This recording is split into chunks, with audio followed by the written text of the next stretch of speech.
Dear students, আজকে আমরা CTET paper 2 সায়েন্সের 10টি ইম্পর্টেন্ট কোশ্চেন সলভ করব। তো প্রথম যে কোশ্চেনটা তোমরা স্ক্রিনে দেখতে পাচ্ছ, এখানে বলা হয়েছে carbohydrates are stored in plants and animals in the form of, চারটে অপশন দেওয়া হয়েছে। প্রথম যে অপশন আছে সেখানে বলা হয়েছে সেলুলোজ অ্যান্ড গ্লুকোজ, সেকেন্ড অপশনে বলা হয়েছে স্টার্চ অ্যান্ড গ্লাইকোজেন, থার্ড অপশনে বলা হয়েছে স্টার্চ অ্যান্ড গ্লুকোজ, আর ফোর্থ অপশনে বলা হয়েছে সেলুলোজ অ্যান্ড গ্লাইকোজেন। আমরা জানি কার্বোহাইড্রেট প্ল্যান্টের বডিতে স্টার্চ হিসেবে স্টোর হয় আর অ্যানিমালের বডিতে গ্লাইকোজেন হিসেবে স্টোর হয়। তাহলে সঠিক উত্তর হবে নাম্বার 2। এর পরের কোশ্চেন আমরা চলে যাই, যেখানে বলা হয়েছে which one of the following is a group of oligosaccharide, অর্থাৎ এখানে কতগুলো কম্বিনেশন দেওয়া হয়েছে এবং বলা হয়েছে কোন কম্বিনেশনটা অলিগোস্যাকারাইড।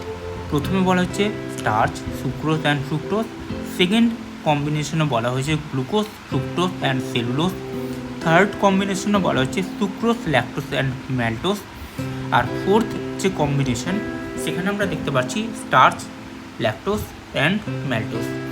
আমরা জানি সুক্রোজ, ল্যাকটোজ অ্যান্ড ম্যালটোজ এটা কিন্তু অলিগোস্যাকারাইড, তাহলে 2-3 হচ্ছে সঠিক অ্যান্সার।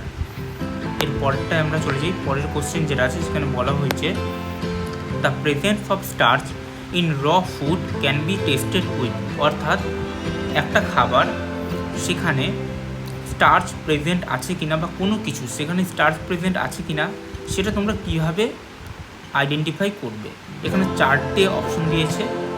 এক তো দিয়েছে ডাইলিউট আয়োডিন সলিউশন, তারপর দিয়েছে ডাইলিউট HCl সলিউশন, তারপরে দিয়েছে ডাইলিউট NaOH সলিউশন, আর তারপরে দিয়েছে অল অফ দ্য অ্যাবভ। আমরা তো জানি যে প্রথমেই জানি যে অল অফ দ্য অ্যাবভ তো হবেই না, তাহলে এখন বাঁচল 1, 2 আর 3। তো আমরা জানি স্টার্চ আয়োডিন টেস্টের মাধ্যমে আমরা কোনো কিছুর মধ্যে স্টার্চের প্রেজেন্স আইডেন্টিফাই করতে পারি, তাই ডাইলিউট আয়োডিন সলিউশন হবে এটার সঠিক উত্তর। এর পরেরটা আমরা চলে যাই, পরের যে কোশ্চেন আছে সেখানে বলেছে during the prolong fasting firstly, অর্থাৎ তোমরা যদি একটানা অনেকক্ষণ না খেয়ে থাকো তাহলে তোমাদের বডিতে কী হতে পারে। তো প্রথমে বলেছে fats are used up followed by carbohydrate from liver and muscle and protein in the end, অর্থাৎ প্রথমে তোমাদের বডিতে ফ্যাট ইউজড আপ হবে, তারপর কার্বোহাইড্রেট ইউজড আপ হবে লিভার থেকে এবং মাসল থেকে, অ্যান্ড সবার লাস্টে প্রোটিন ইউজড আপ হবে। এরপর বলেছে carbohydrate are used up followed by fat and protein toward end, অর্থাৎ ফার্স্টে তোমাদের বডিতে কার্বোহাইড্রেট ইউজড আপ হবে, তারপর ফ্যাট ইউজড আপ হবে, তারপর তোমাদের বডিতে প্রোটিন ইউজড আপ হয়ে যাবে।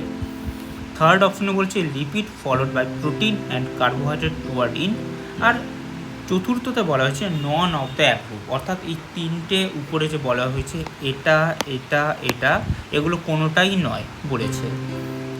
তো আমরা জানি যে আমরা যদি অনেকক্ষণ না খেয়ে থাকি তাহলে সবার আগে আমাদের বডিতে কিন্তু কার্বোহাইড্রেট ইউজড আপ হয়, তারপর আমাদের বডিতে ফ্যাট ইউজড আপ হয়, অ্যান্ড সবার লাস্টে আমাদের বডিতে প্রোটিন ইউজড আপ হয়। তাহলে সঠিক উত্তর কিন্তু 2 নম্বরটা হচ্ছে। এর পরের কোশ্চেন আমরা চলে যাই, 5 নম্বর কোশ্চেন, যেখানে বলা হচ্ছে which of the following is correct for glycogenesis, অর্থাৎ গ্লাইকোজেনিসের জন্য কোনটা সঠিক উত্তর। তো এখানে 4টে অপশন দিয়েছে MCQতে। প্রথম অপশনে বলা হয়েছে excess of glycogen stored in kidney, second অপশনে বলা হচ্ছে excess of energy normally stored in the body in the form of fat, third অপশনে বলা হয়েছে excess of glucose is stored in liver and muscle as glycogen, আর চতুর্থ অপশনে বলা হয়েছে excess of glucose is stored in kidney as glycogen. তো আমরা জানি যে গ্লাইকোজেনেসিস এমন একটি প্রসেস যেখানে গ্লুকোজটা গ্লাইকোজেনে কনভার্ট হয় এবং এনার্জি প্রোভাইড করে, এবং যে এক্সেস যে গ্লাইকোজেনটা বেঁচে যায় সেটা কিন্তু মাসল আর লিভারে স্টোর হয়। তাহলে সঠিক উত্তর হবে access of glucose is stored in liver and muscle as glycogen. এরপরে 6th কোশ্চেনে চলে যাই। 6th কোশ্চেনে বলেছে স্টাডি দ্য ফলোয়িং স্টেটমেন্ট। তো এখানে 4টি স্টেটমেন্ট দিয়েছে। প্রথম স্টেটমেন্টে বলেছে alanine is synthesised in the body. এটা একদম সঠিক কথাই বলেছে যে অ্যালানিন কিন্তু আমাদের বডিতে সিনথেসাইজ হয়। বিতে বলছে methionine is an essential amino acid. হ্যাঁ, এটাও কিন্তু সত্যি যে মিথিওনিন কিন্তু একটা এসেন্সিয়াল অ্যামিনো অ্যাসিড। তারপর সিতে বলা হয়েছে valine and tryptophan are non essential amino acid. এটা কিন্তু ভুল, কারণ আমরা জানি ভ্যালিন আর ট্রিপ্টোফ্যান কিন্তু এসেন্সিয়াল অ্যামিনো অ্যাসিডের মধ্যে পড়ে। ডিতে বলা হচ্ছে protein are polymers of amino acid. হ্যাঁ, এটাও সত্যি যে প্রোটিনস কিন্তু অ্যামিনো অ্যাসিডের পলিমার। তাহলে এখানে সঠিক উত্তর আমরা পেয়ে গেলাম এ, বি অ্যান্ড ডি। এটা হয়ে গেল আমাদের সঠিক উত্তর। এর পরের কোশ্চেন আমরা চলে যাই। পরের কোশ্চেনে বলা হয়েছে 7 নম্বর কোশ্চেন, যেখানে আমাদের বলেছে কনসিডার দ্য ফলোইং স্টেটমেন্ট, অর্থাৎ এবিসি 3টে স্টেটমেন্ট দিয়েছে এবং বলছে যে এর মধ্যে কোনটা সঠিক বা কোনগুলো সঠিক। বলছে fat are soluble in organic solvent. হ্যাঁ, এটা সত্যি, ফ্যাট কিন্তু অর্গানিক সলভেন্টের মধ্যে সলিউবল। এরপর বলছে fat can only be obtain from animal source. না, এটা টোটালি ভুল। Fat are not only obtain from animal source, there are other source as well.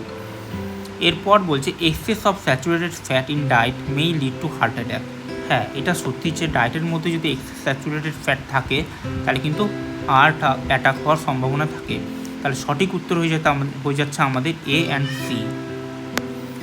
এরপর 8 নাম্বার কোশ্চেনে বলা হয়েছে mother's milk is preferred milk because it contain more fat and more lipid.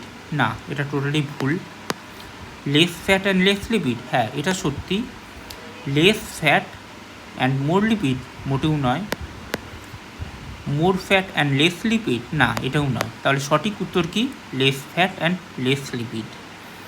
এরপরে 9 নম্বর কোশ্চেনে বলা হয়েছে in a human body fat are stored in, অর্থাৎ হিউম্যান বডিতে ফ্যাট কোথায় স্টোর হয়।